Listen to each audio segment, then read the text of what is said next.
In a justice system that lets violent offenders walk free, one man has been ordered to serve every single day behind bars. No violence, no weapons, no victims, just tweets. But now a shocking twist has just emerged, and it changes everything. This is the story they don't want you to hear. Let's break down what has happened. But first, hit the like button and subscribe to the channel for more. We have released our new 0% Liberal t-shirts. You can find them at britishstand.com or go to the link in the description. Let's get back into today's video.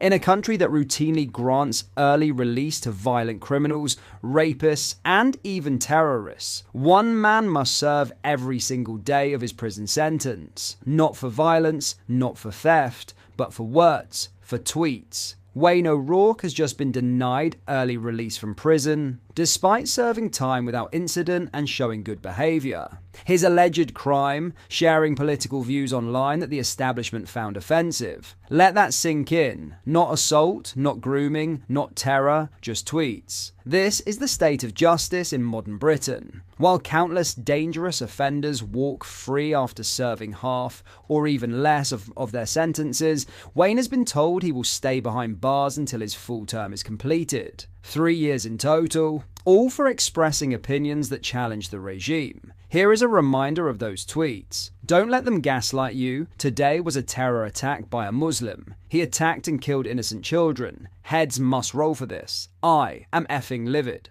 I'm telling you, the Welshman who killed them kids was a Muslim. I stand by it. Yesterday, Britain First leader Paul Golding shared the news in a somber update. Sorry everyone, but I have some bad news to report. We raised £2,000 to try and get political prisoner Wayne O'Rourke out of jail on tag. I'm afraid to say that our legal efforts were denied yesterday by the prison governor.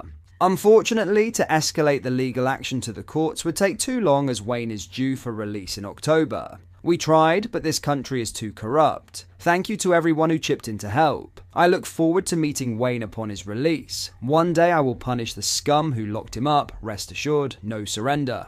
The message has struck a nerve with supporters across the country. And rightly so, because when grooming gangs are walking free, when machete-wielding thugs are let off with community service, when illegal migrants caught with weapons are released on bail, how can anyone justify keeping a man locked up for words? This isn't justice, it's political persecution. Wayne O'Rourke's case has become a symbol of the growing two-tier legal system in Britain. One rule for those who challenge the system, and another for those protected by it. The prison governor's refusal to grant early release shows exactly what this is about. It's not about safety, it's not about justice, it's about punishment for daring to speak out. Wayne is expected to be released in October, but this case raises a bigger question. How many more are being silenced behind bars while the media stays quiet? And more importantly, when did Britain become a country where thought crime gets you locked up, but real crime gets you out early? No matter what your politics are, this should disturb you. Because today it's Wayne, tomorrow it could be you.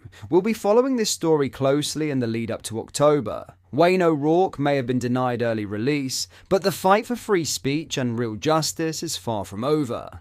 So, let me know what you think of this. Why is a man who said mean words online treated as more of a criminal than an actual criminal? Why are users on social media, voicing their opinions, like we should be able to in the United Kingdom, made to spend years in jail, but those who support terrorist organizations openly in the streets, those who carry weapons, and those who come into this country illegally, ignored or even given support? It's a disturbing reality we currently live in, where the country demonizes its own citizens, but kisses the feet of those who hate it here. Let me know your thoughts. In other news, political commentator Matthew Goodwin has launched a scathing attack on Sir Keir Starmer's newly announced migration deal with France, declaring this is not going to work, and claiming Britons are crying inside over the agreement. The Prime Minister unveiled the groundbreaking one-in, one-out scheme during a joint press conference with French President Emmanuel Macron. Under the pilot program, illegal migrants arriving by small boats will be returned to France in exchange for asylum seekers currently in France being allowed to enter the UK through legal routes. Reacting to the statement, Matthew Goodwin said, I'm laughing at Keir Starmer, but I'm actually crying inside for the British people because this is not going to come close to solving our border crisis. What we've got here is basically an exchange program for illegal migrants. One in, one out. That's not what the British people want. What they want is for the estimated 1.2 million illegal migrants and anyone else who arrives illegally by boat to be removed from the country. They don't want to then have to accept other asylum seekers in exchange for removing lawbreakers from their country. Do you know how many illegal migrants who have arrived in small boats this plan is estimated to remove? Just 1.5%. That's it, 1.5% of all illegal migrants who've arrived in Britain via the small boats. And here's the other thing, no one else has pointed this out. I predict on this show what's going to happen. What Keir Starmer and Macron have just done is create another major pull factor for migrants across North Africa and the Middle East to head to France, in the hope that human rights lawyers and others can establish some tenuous link to the UK, so that they'll be brought here in exchange for one of these illegal migrants. This is not going to work. Just lastly, we need to get tough. Leave the ECHR, reform the Human Rights Act, create an active deterrent, offshore processing, detain and deport.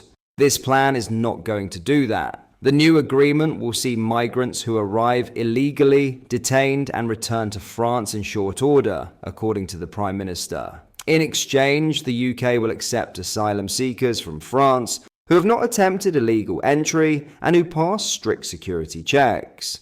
Starmer told the press conference, in exchange for every return, a different individual will be allowed to come here via a safe route, controlled and legal, subject to strict security checks and only open to those who have not tried to enter the UK illegally. The Prime Minister defended the reciprocal nature of the deal, stating, "We accept genuine asylum seekers because it is right that we offer a haven to those in most dire need." He added that solving the small boats crisis requires international cooperation rather than acting alone. Goodwin's fierce criticism underscores the growing tension surrounding the UK's ongoing attempts to tackle illegal migration, a topic that continues to divide opinion across the political spectrum. While the Prime Minister has pitched the deal with France as a pragmatic and humane step forward, critics argue it amounts to little more than a reshuffling of numbers without addressing the root of the crisis. As the debate intensifies, this pilot scheme will serve as an early test of Starmer's approach to border control and whether international partnerships can succeed where unilateral efforts have stumbled. For now, the government insists it's a bold first step. But for many, the question remains, is it a step in the right direction or just movement without progress?